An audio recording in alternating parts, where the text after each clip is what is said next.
Hi class, welcome to lesson 6 of unit 7, the final lesson of unit 7. And here we're going to talk about not only the end of Reconstruction, but the collapse and pretty much the utter failure of Reconstruction. So there will be many reasons why Reconstruction is going to fail in the end, and they're listed in the essential idea here, and I will go through them in detail.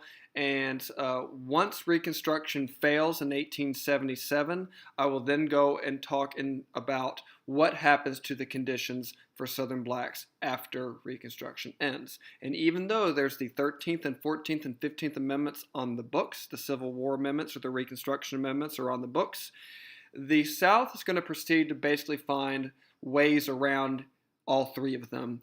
And in a lot of ways, Reconstruction will be a major failure because basically all the rights that were gained by Southern blacks are going to be largely taken away once Reconstruction ends and there's no military in the South to protect them. Okay, so you see a chart in front of you, and I'll say it 3 times like usual. There is a theme to this chart. In the middle oval, put challenges to Reconstruction. Again, in the middle oval, put challenges to Reconstruction. There will be 4 of them, 4 different things that make Reconstruction basically fall apart. And again, a 3rd time, in the middle oval, put challenges to Reconstruction. Okay, so the first problem, or the first challenge for Reconstruction is going to be the fact that there will be a lot of corruption among the Republicans that are in the South. Over time, a lot of your idealistic radical Republicans that wanted to revolutionize the South and ensure black rights, a lot of them are basically going to start to die off, and the remaining Republicans are much more opportunistic. They're less concerned with black rights, and some of them are outright corrupt. So many Northerners are going to move south to exploit Southerners. This is not the case for all. You will have Northerners that move to the South, for example, to open hospitals or to open up maybe schools. But there are also going to be Northerners that are going to move south because land has gotten cheap there because the Southern economy was destroyed. And so they're going to buy up a bunch of land. They're going to go and use their money to try to influence politicians to do things that they want to do. And so these people are going to be nicknamed carpetbaggers. They got this nickname because typically if you were wealthy and you had a kind of bag that you carried stuff around in, it was lined with a carpet-like material on the inside. And so again, you see a carpetbagger being shown here in the cartoon. And again, this was representing corruption by basically wealthy Northerners exploiting poor Southerners. There were some Southerners that would go along with the carpetbaggers, and these Southerners were nicknamed scalawags. So this was a derogatory nickname given to Southerners that helped out the carpetbaggers. They were seen sometimes as betrayers of the South. And one example of the scalawag would be one of the freedmen. Remember, many freedmen had gotten the right to vote. Or all free males had gotten the right to vote regardless of race as a result of the 15th Amendment. And so a lot of these freedmen, these ex-slaves, had gotten elected into office. Now remember that just 10 years or so before the 15th Amendment, these men had been slaves. They did not know how to read and write. They were just now learning how to read and write. They might have benefited from the Freedmen's Bureau when it was in existence. But still, they were not as well educated overall as, say, some of these Northerners that were now moving down to the South. And so they are going to be very easy to exploit because they are inexperienced as politicians. They have less education than a lot of whites do, and that's not through fault of their own. It's because they had spent their lives being enslaved up until this point. And so they will be easily exploited by these carpetbaggers, and they will be, again, nicknamed scalawags. For example, you might have a northern businessman want to have a railroad built in the South that the South doesn't even need. But this businessman from the North might whisper a lot in the ears of these inexperienced freedmen politicians and convince them to pass a law that builds a railroad that then gets the businessmen paid a lot of money. That sort of thing might happen. So basically, even though there had been some very high-minded, very well-intentioned Republicans at the beginning of Reconstruction, a lot of these politicians end up being corrupt as the radical Republicans start to die off and they start to exploit the South for their own gain. Now, if you look at the chart, you can see there's an arrow between challenge number 1 and challenge number 2, and that the reason for that is that this corruption, and especially this idea of the freedmen being in charge of whites in the South, that is going to lead to a lot of Southern resistance. And so the most famous example of the Southern resistance will be the formation of white supremacist groups, which I'll get into more in a moment. So a lot of white Southerners resented freedmen. They resented the fact that some of these freedmen actually had political power over them. Again, I told you that there were black senators, there were black congressmen, there might be black mayors, and they might have power over whites. And remember that white Southerners, even if they had never owned slaves, were definitely not used to the idea of blacks having any power. They were used to being in charge of things. And so they are going to resent freedmen. They are going to resent Northern Republicans that had supported the freedmen, Northern Republicans that were acting as carpetbaggers. And so that creates resentment. Also remember that the Southern black rights, the 13th, 14th, and 15th Amendments, were being protected by the federal military. So the military was still in the South because of the Military Reconstruction Act. And as a result of that, a lot of Southerners felt like they were being invaded. And it's almost like the Civil War hadn't ended. They felt like they were being invaded, and so they start to form resistance groups, underground resistance groups, to fight back against the federal military. And the most famous of these groups is going to be the Ku Klux Klan. Ku Klux Klan is, I believe, Latin for Circle of Brothers. The KKK is going to form to resist Reconstruction, to resist the military, and to restore the South of the antebellum period as much as possible, to restore what they saw as the Old South. And the Klan was very extensive in its influence, although its influence was very much kind of under the table, kind of underground, if you will. Its members were oftentimes secret. That's why they wore masks, was so they could hide their identity. And what they will do is they will literally act as a terrorist group, and they will attack black Southerners. They will attack any Republicans, anybody that supports black rights. And again, they're using these terrorist tactics as a way to try to get Northern citizens to give up on Reconstruction. If they can make military Reconstruction a big enough headache for the country, for the military, then maybe the Northern citizens will give up on this. Now remember, in the Civil War, Northern morale was weak, and you needed the leadership of Abraham Lincoln to keep Northern morale in support of the war. Well, there's no leader now that is as strong and eloquent and strategic as Abraham Lincoln. Abraham Lincoln has since passed on, and so Northern morale is not going to be strong enough to sustain Reconstruction, and in the end, the Northern states are going to turn their backs on Reconstruction and on black rights. As I said before, basically the North wins the Civil War, but ultimately the South is going to win Reconstruction. The Klan is going to have such an impact on Reconstruction and hurting Reconstruction that basically these white supremacist groups like the Ku Klux Klan are going to be known as the so-called Invisible Empire in the South. So they were not an official government group, even though a lot of judges and police officers were secretly part of this group. But they did sort of form this underground terrorist network nicknamed the Invisible Empire. And again, as you see in this picture here, you see a Klansman that's visiting a black family, obviously there to at least intimidate, if not kill somebody, again, trying to undermine the efforts of Reconstruction, especially when it came to black equality.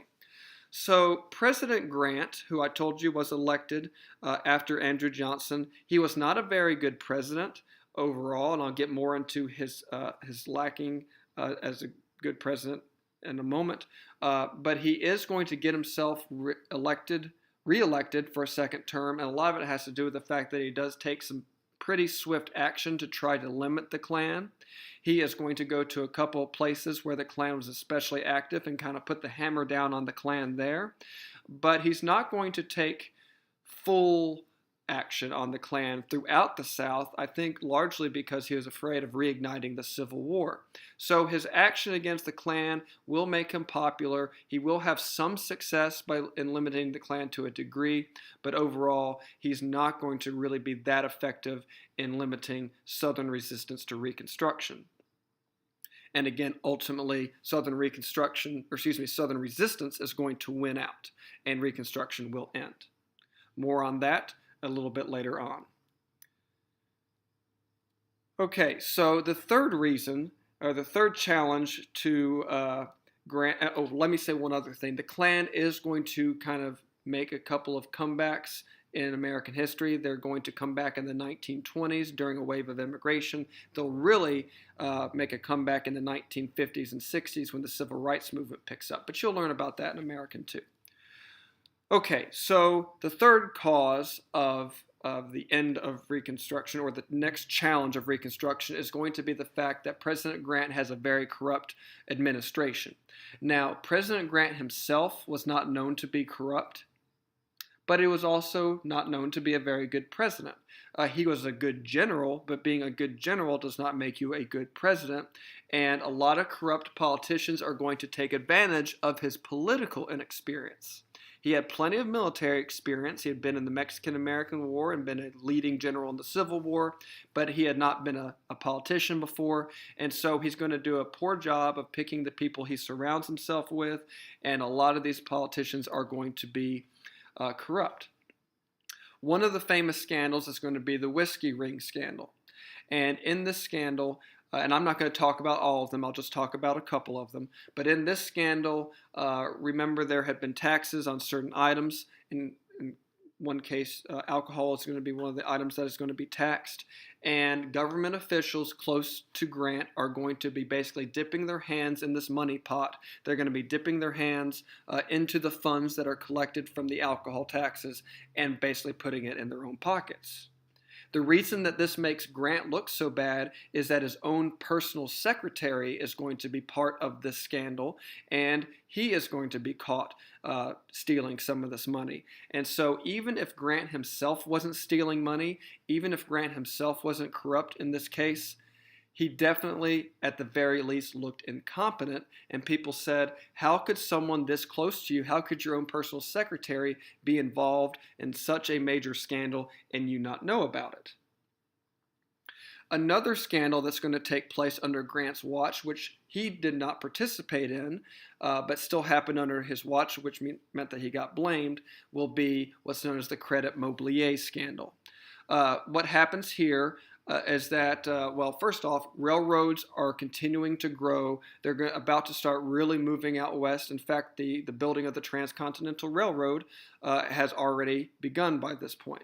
So Credit Mobilier is going to be a railroad construction company, and they are going to basically sign a contract with the U.S. government to build a railroad. And what they do is they deliberately charge tens of millions of dollars more than the actual price needed to build the railroad, and then in the process they are going to bribe people in Congress to go along with this. And eventually the scandal is going to be discovered. And again, like I told you before, a lot of the politicians that have been very idealistic about things like equality and black rights, a lot of them have died off, and you're starting to see a lot more of your opportunistic, more corrupt politicians in office now, and they are involved in multiple scandals. And I just told you two of them. These are not the only scandals that occurred in Grant's administration. There were many. And even though it was not his fault in terms of him being corrupt, people looked at him as being incompetent as a president, and so his second term is not going to go very well, especially because his second term is about to get worse. It's not just going to be because of scandal, it's also going to be because the economy tanks. And for the sake of this class, I'm not going to go into the details as to why the economy goes downhill, but it is going to go downhill. So challenge number 4 to Reconstruction, and again, if you look at challenges 1, 3, and 4, they all have to do with how the Republican Party is kind of imploding on itself. So the fourth challenge to Reconstruction, the fourth thing that's going to make the Republican Party look bad and make them lose influence is going to be the economic panic of 1873. So basically, the United States is going to enter a pretty severe depression during Grant's presidency. And whether or not it was his fault, it does not really matter, because basically whoever's the president at the time gets credit for the economy. If the economy is good, people praise the president. If the economy is bad, people condemn the president and blame the president.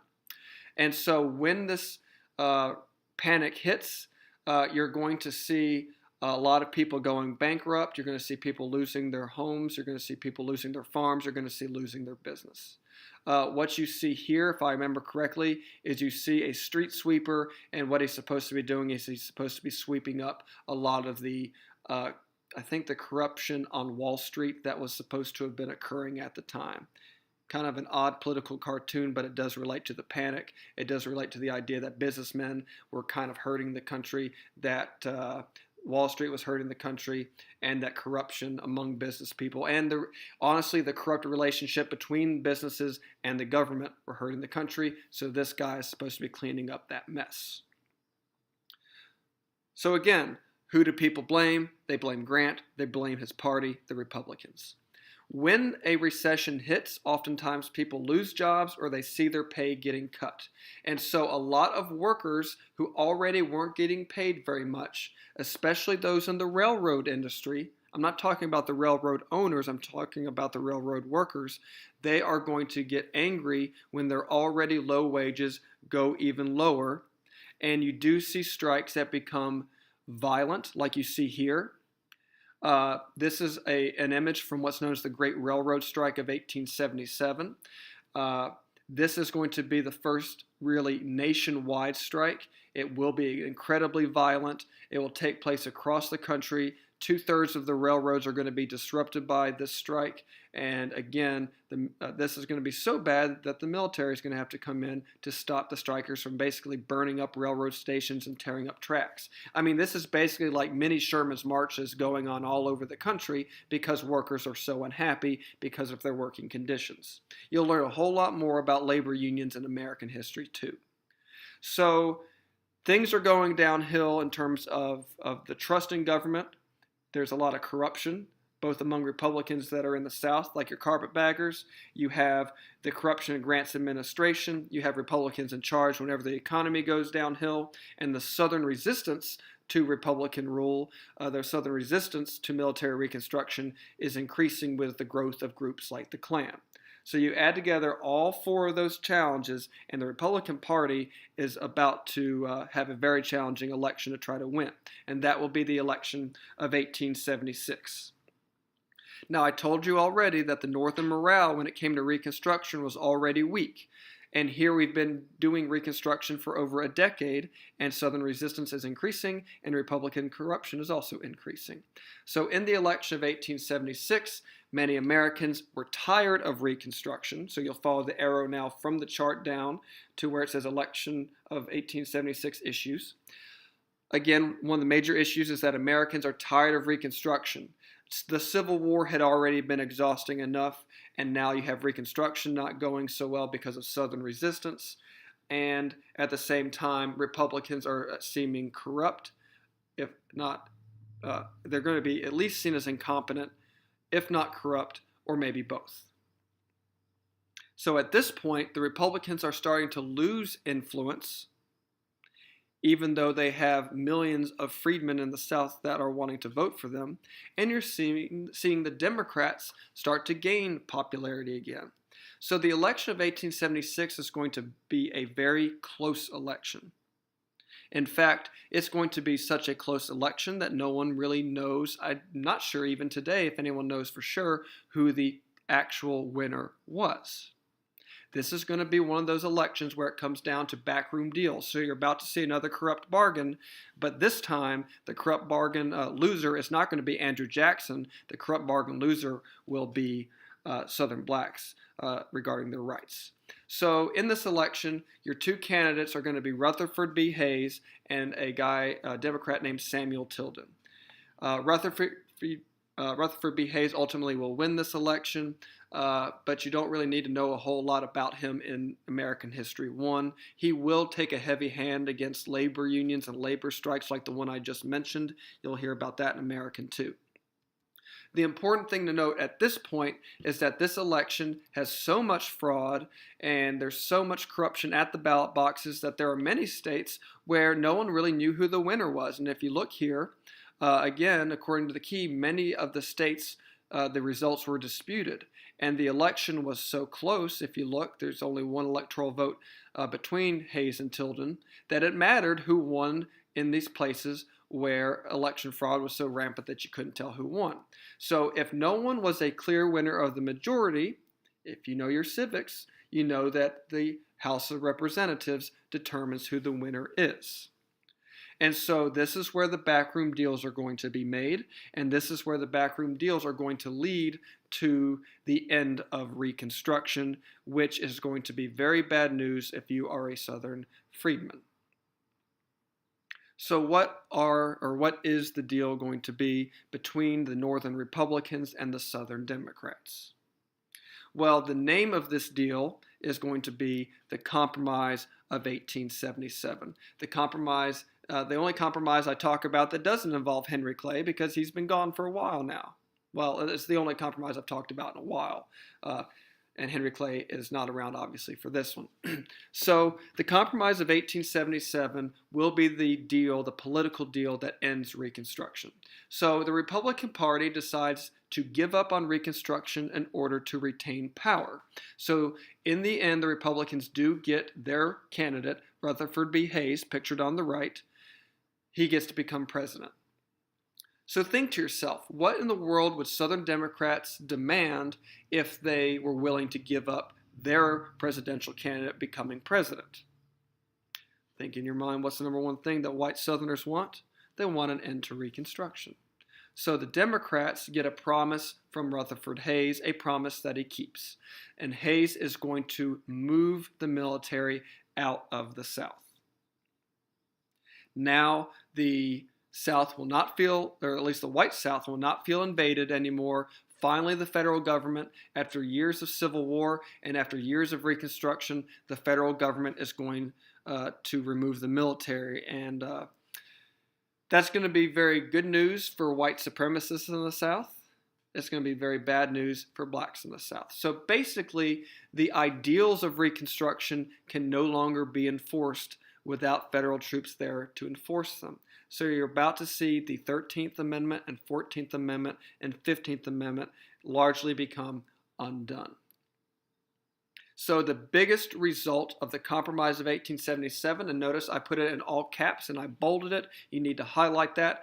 That's the biggest thing that comes out of the Compromise of 1877, is you see Reconstruction end in the South. And the big loser in this situation, again, will be the Southern freedmen and women who no longer have military protection of their constitutional rights. And I'll talk all about the undoing of that on the back side of this lecture. So now the South has been what they call redeemed. The Klan, sometimes they refer to themselves as redeemers. To redeem something means to restore it to a previous state.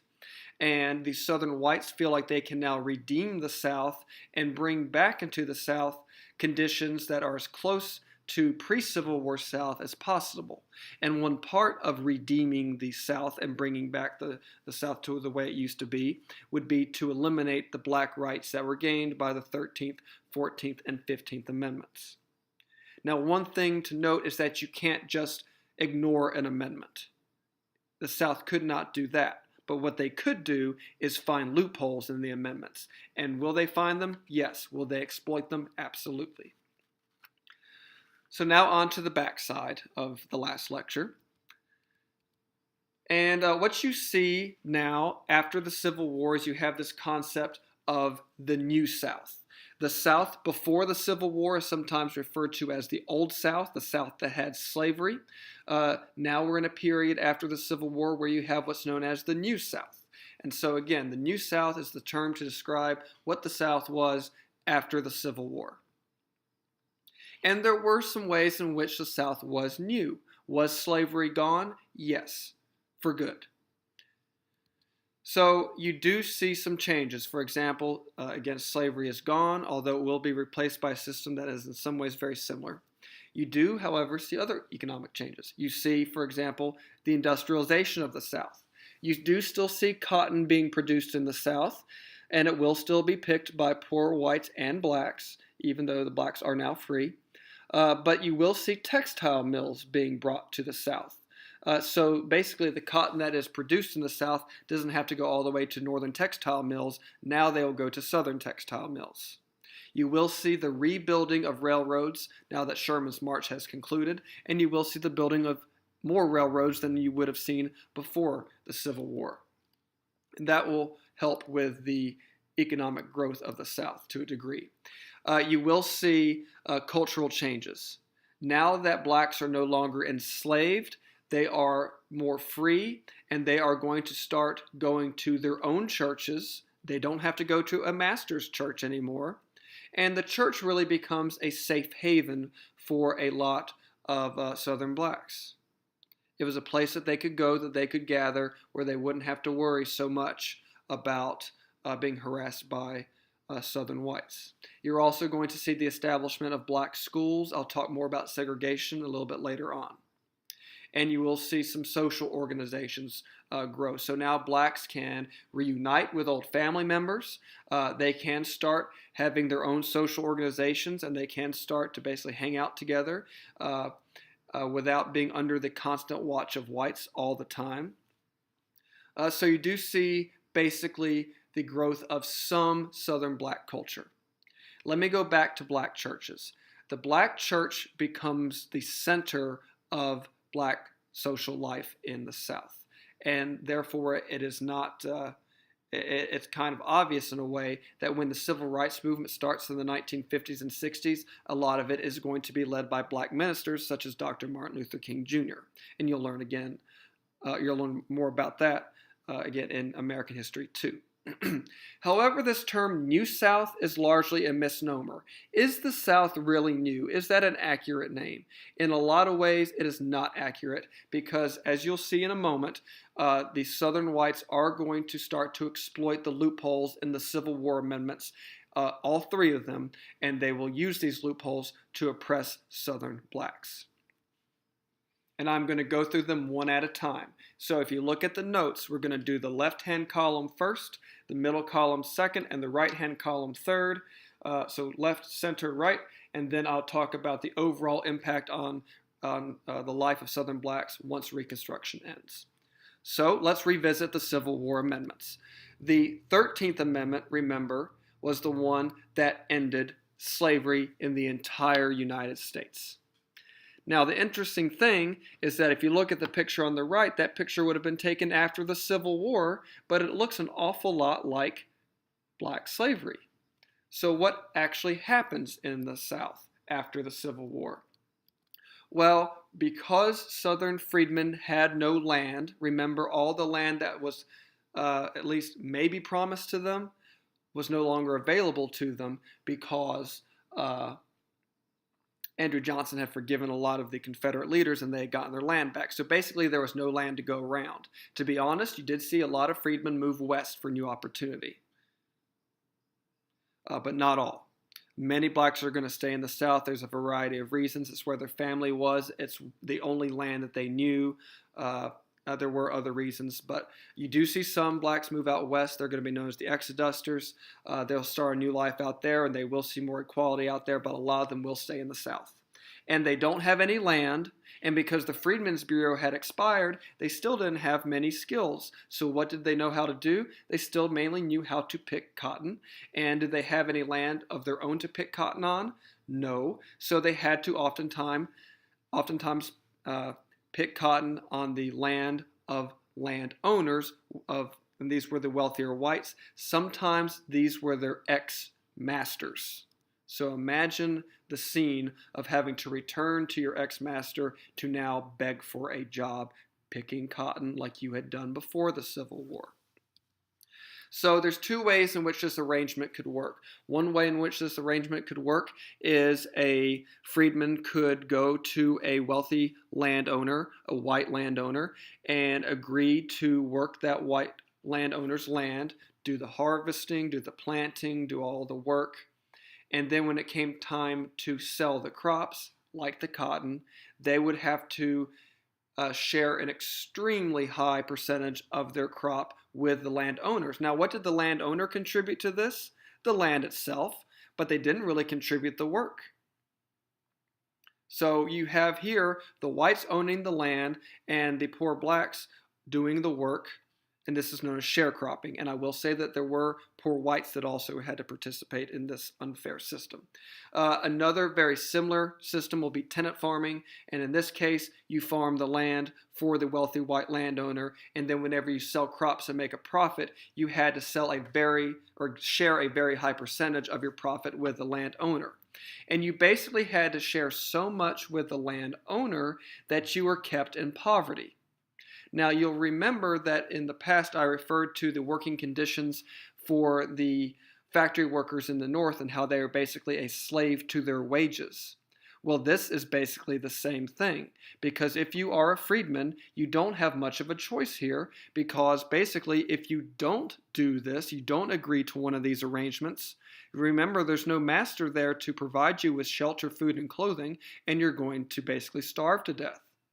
So you had little choice but to work in these conditions. And you made so little money that you couldn't really save up much of extra money to buy land of your own. And to be honest, if you did start to save up a little bit of money and white supremacists caught wind of this, you might get a visit from the Klan that night to intimidate you and tell you to stay in your quote-unquote place and to not try to make a better life for yourself. So Klan intimidation and white supremacist intimidation will continue. So in the end, because they were poor and because of Klan intimidation, blacks had very little choice but to agree to work in these conditions. And again, if they protested these conditions, if they spoke out against these conditions, they might not just get a knock on the door from a Klansman that night, they might end up getting killed. And I will talk about the killing of Southern freedmen and women later on. In some ways, conditions get worse for blacks after the Civil War than they were before the Civil War. So in the end, because of the sharecropping system and because of the tenant farming system, you basically have what I put up here at the top. You basically have almost a form of slavery just without the chains. What replaces the chains? Basically the low wages, the poverty, and Klan intimidation. So again, blacks are going to be forced to work in practically the same conditions that they had experienced during slavery. They technically weren't slaves, but they didn't really have a choice. So this is kind of like a mixture of slavery, Southern slavery and Northern wage slavery. Moving on now to the 14th Amendment. So if you remember, the 14th Amendment, what it did is it created this idea of black citizenship. And I forgot to mention this in the previous lecture, but this was really also a rebuttal of the Dred Scott versus Sanford decision that had said that slaves were not citizens and therefore could not sue. Now you have the establishment of black citizenship. And again, once you are a citizen, either by being born here or by going through the naturalization process of becoming a citizen. Once you are a citizen, it doesn't matter how long you were a citizen, it doesn't matter your sex or your race or your country of origin, your ancestors' country of origin. Once you're a citizen, you're supposed to be entitled to equal protection under the law. And remember, this was also meant to undo the black codes that said that whites could do certain things that blacks couldn't. So what actually happens in the South is that the Southern legal system creates, they basically exploit a major loophole in the idea of equal protection under the law. The 14th Amendment said that the races had to be treated equally. It did not say that they had to be treated equally in the same place. So you have a special kind of racist law created, or series of laws created, known as Jim Crow laws. What Jim Crow laws did is they segregated, which means to separate, whites and blacks. And what they would do is they would say that blacks had to use separate restrooms, they had to use separate water fountains, they had to go to separate schools, they had to use separate train cars. They had to, it got extremely petty. Whenever they stored textbooks during the summer, they had to segregate the textbooks that were for the white students and for the black students. When it came to a trial, they actually had a Bible for white witnesses to swear upon and for black witnesses to swear upon. So again, this became extremely petty, but it was used as a way to assert dominance of whites over blacks. Because if you're a black person, you're going to say to yourself, if I'm supposed to be equal, why can't I use the same restroom as you? Why can't I use the same water fountain as you? So in the end, this is going to turn blacks into second-class citizens. Especially because in the end, the whites always got the better deal. They got the better schools, they got the better water fountains, they got the better everything. So in the end, this is going to go to the Supreme Court, and you're going to have a case known as Plessy versus Ferguson. Star and highlight this one. This is a major Supreme Court case, and what it's going to do is it's going to rule that segregation is legal. So what ends up happening is you have a man named Homer Plessy, and he's going to go onto a white train car. It's been segregated only for whites. He had actually done this many times because his ancestor is only 1/8 black, which meant that he could oftentimes pass as white. But according to Southern white culture, if you had any black ancestry, you were considered to be black. They had what was called the one-drop rule, which meant that if you had 1 drop of African ancestry, then you were considered black.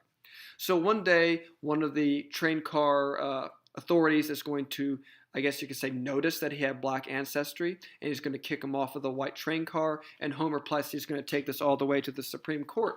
And the Supreme Court, to Homer Plessy's surprise and dismay, is going to rule that basically, so long as the races are given equal accommodations, they can be separated. So at this point, you're going to see Southern whites have this kind of motto of separate but equal. So again, Southern whites are going to say the 14th Amendment is not violated if both blacks and whites get equality, if they both get schools, if they both get water fountains, if they both get train cars, if they both in the future get buses or sections of buses, then they are being treated equally. But as you can well guess, the conditions of the things that are given to blacks are going to be worse than the conditions for whites. So, for example, white schools are going to get more funding than black schools. If you ride on a white train car, you'll get a meal during your ride. You won't if you ride on the black train car.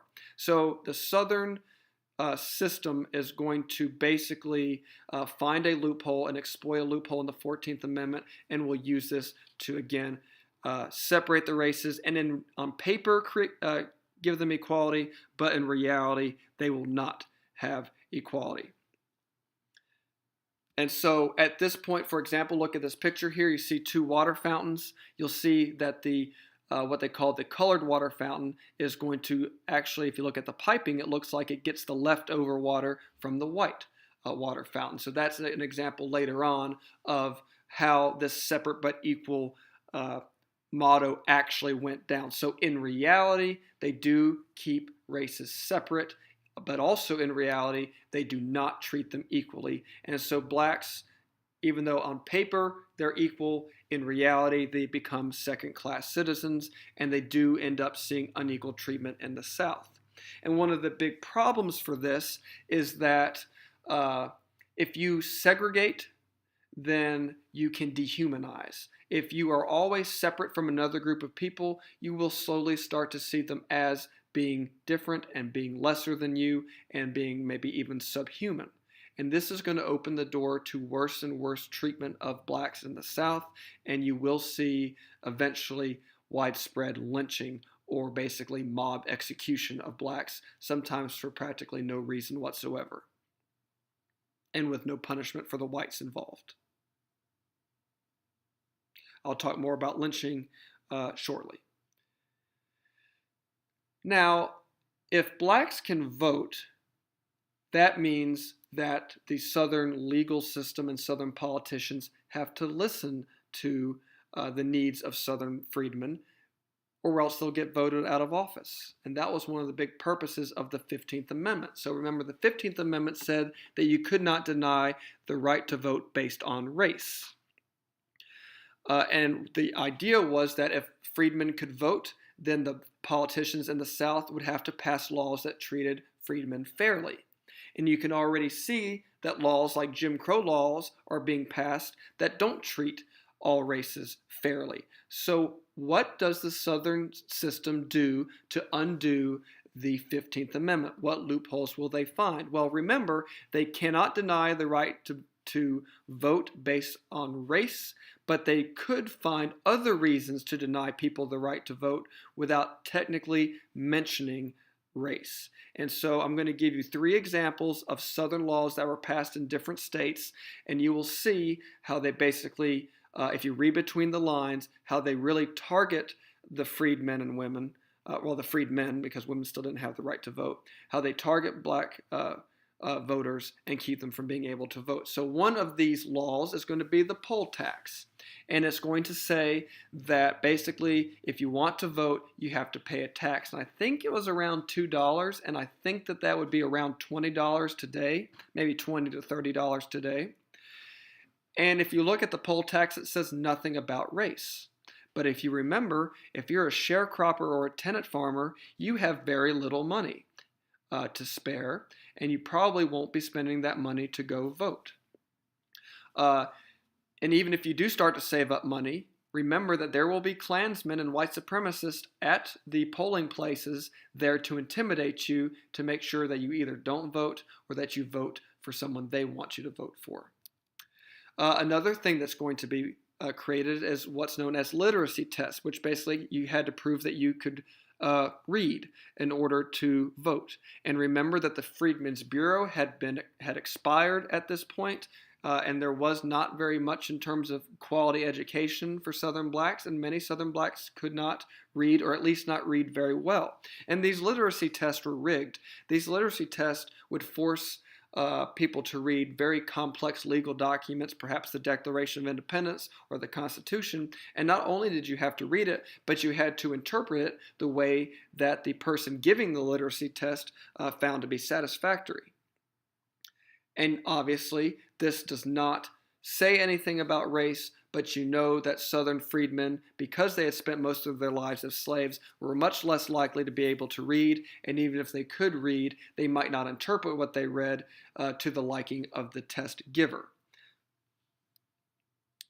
The third one I find to be the most sinister, and that will be the grandfather clause. And basically what the grandfather clause is going to say is that you had to have had a grandfather that had voted before Reconstruction if you yourself were going to be able to vote. How many freedmen had grandfathers that could vote before Reconstruction? I think this law got passed in Mississippi. The answer was 0. Because every freedman's grandfather had been a slave and therefore could not vote, which meant that if your grandfather couldn't vote, you couldn't vote even if you did know how to read, even if you did have money to pay the poll tax. But this is the worst one, because if you can't read, this also means your grandchildren can't read, and their grandchildren can't read.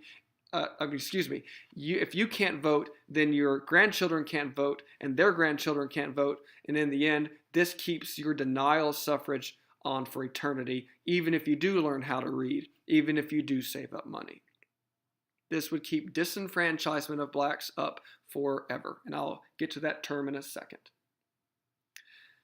And again, even if it wasn't for these laws, the KKK could intimidate voters. If you wanted to go vote, the Klan might visit your house the night before voting day, and they might tell you, you better not vote for a Republican, or you better not vote at all. And they might threaten to kill you or torture you if you did, or hurt your family. And so in the end, with these 3 types of laws and with white supremacist intimidation through groups like the Klan, you will see blacks not voting in the South. If you look at this cartoon here, it's criticizing the South, and it's making fun of the Southern literacy test, and it's basically saying that even white Southerners were not very literate.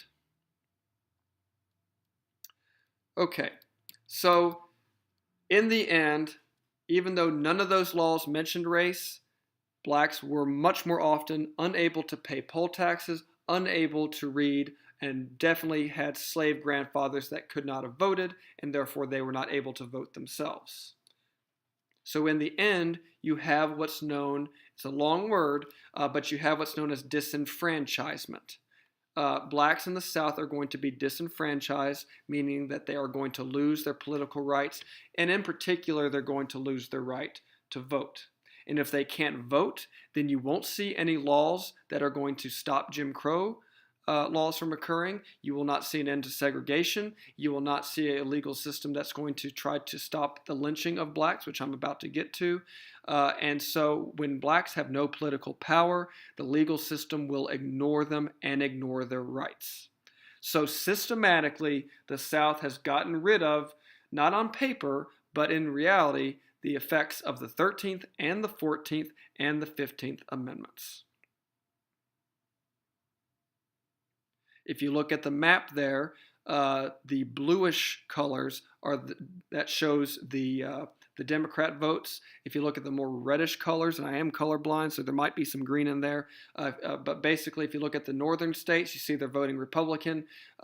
If you look at the southern states, you can see they're not voting Republican, even though there are millions of freedmen in the South that would love to vote Republican if they could. So that map there on the left basically shows you how powerful these tactics were in disenfranchising black Southerners.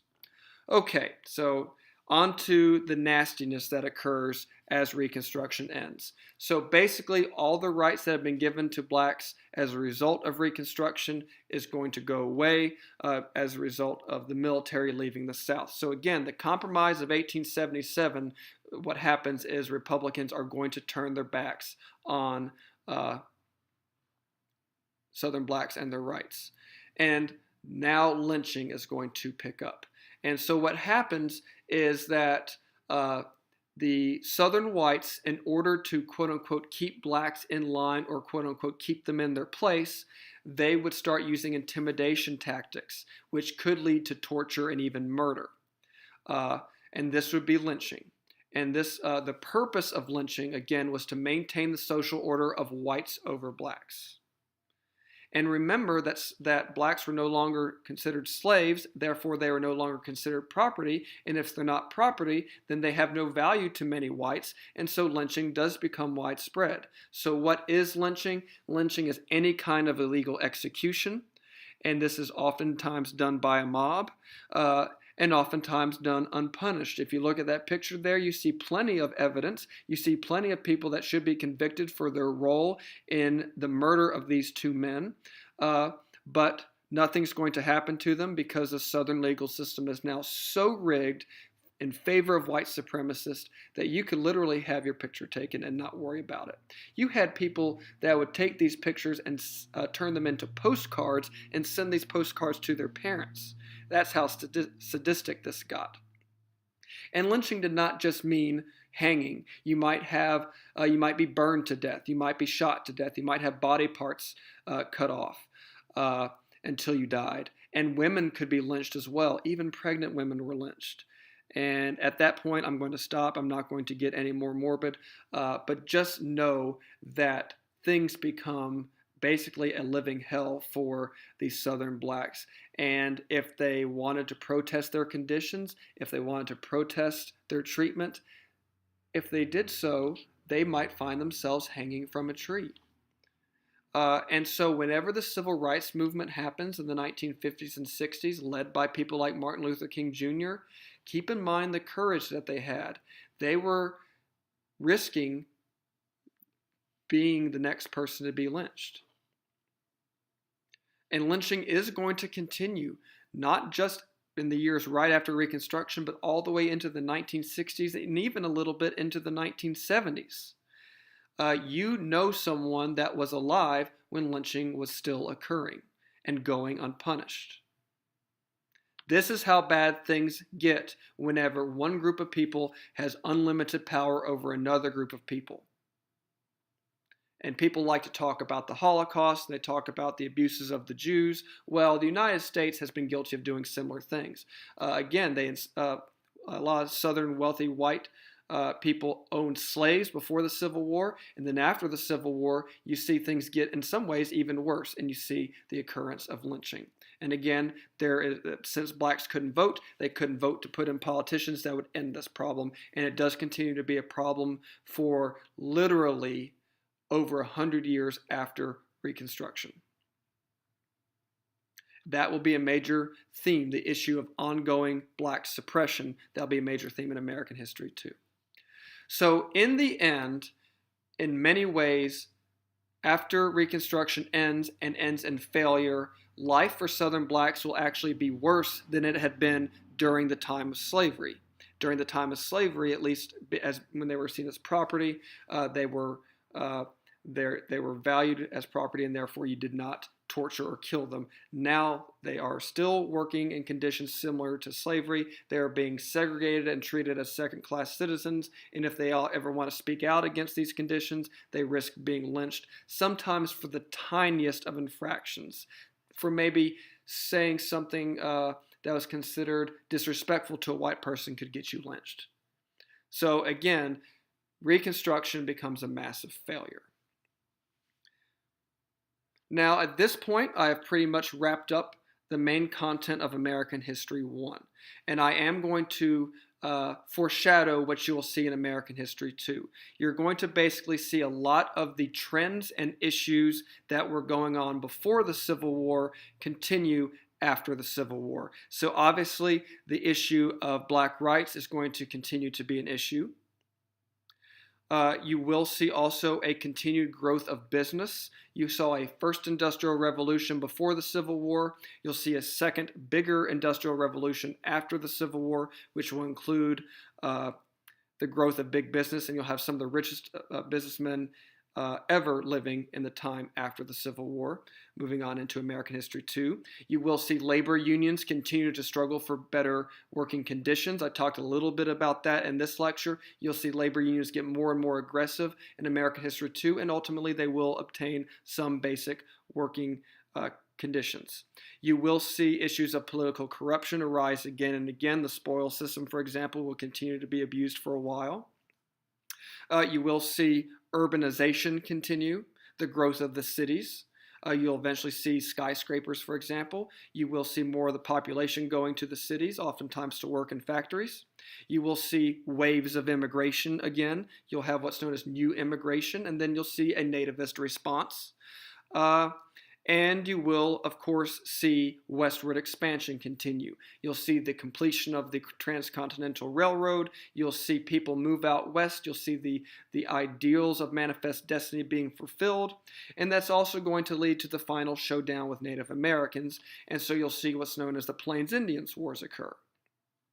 Once that happens, you'll see the closing of the western frontier, and we will basically have the country territorially that we have today, more or less. We will gain a little bit more territory in the years after Reconstruction, but for the most part, we'll have the country that we have today territorially. So what will be the major theme of American History 2? The major theme of American History 1 was largely the United States being born as a nation and then struggling with its biggest identity crisis, which was the issue of slavery. Well, that's been resolved. One of the big themes of American History 2, besides the things I just listed, will be the expanding role of the United States in the world. We are going to grow as a world power. We are going to eventually get more involved in world affairs, even though Washington would not have liked that.